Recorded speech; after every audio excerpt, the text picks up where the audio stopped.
નર્મદાના એકતાનગર ખાતે રાષ્ટ્રીય એકતા દિવસ આજે ઉજવણી કરવામાં આવી। એકતા દિવસની પૂર્વ સંધ્યાએ વડાપ્રધાન નરેન્દ્ર મોદીની ઉપસ્થિતિમાં સાંસ્કૃતિક કાર્યક્રમ યોજાયો હતો। તેમાં ભારત રત્ન સરદાર વલ્લભભાઈ પટેલના પરિવારજનો સહભાગી બન્યા હતા। સરદાર પટેલના પૌત્ર ગૌતમ પટેલ અને તેમના પત્ની નંદિતાબેન પટેલ, તેમના પુત્ર અને પુત્રવધુ કેદાર અને રીનાબેન સહભાગી થયા હતા।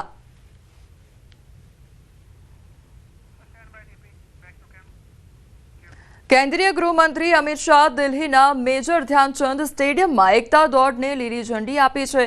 तो लोखंडी पुरुष सरदार पटेलनी 150मी जन्म जयंतीनी भव्य उजवणी करवामां आवी अने आजादीना आंदोलनमां सरदार पटेलनी महत्वपूर्ण भूमिका रही होवानुं अमित शाहे जणाव्युं हतुं। तो सरदार पटेलनी जन्म जयंती निमित्ते देशभરના अनेक स्थळोए एकता दौड़ योजाई रही है।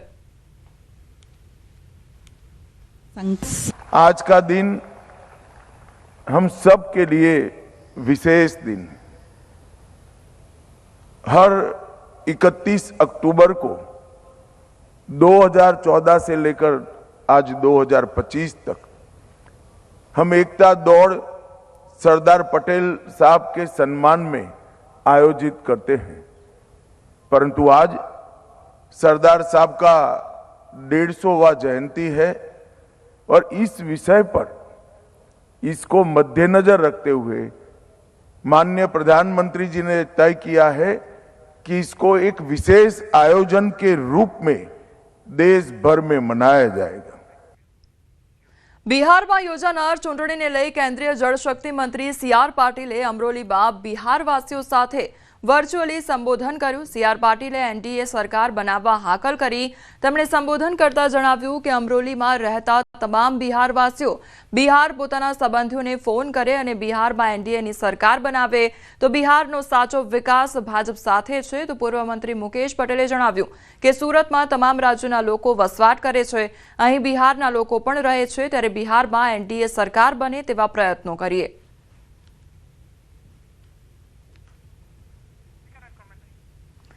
तो बिहारनी चूंटणीने लईने सीआर पाटीलनुं निवेदन सामे आव्युं छे।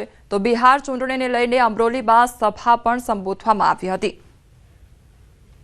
आ वखते पण एनडीएनी सरकार बिहारमां बनवानी छे ने आपणे बनाववानी छे। देशना वडाप्रधान नरेंद्रभाई मोदी साहेबना हाथ मजबूत करवाना छे।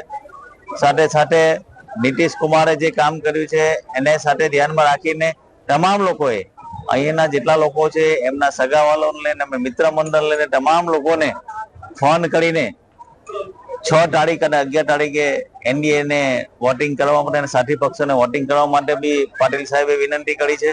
सभी बिहारवासी उनके लिए भी आप उनको समझाएंगे कि उनका विकास कहाँ है और डेवलपमेंट ही बिहार को आगे लेके जाएगा और आने वाली पीढ़ी के लिए भी ये डेवलपमेंट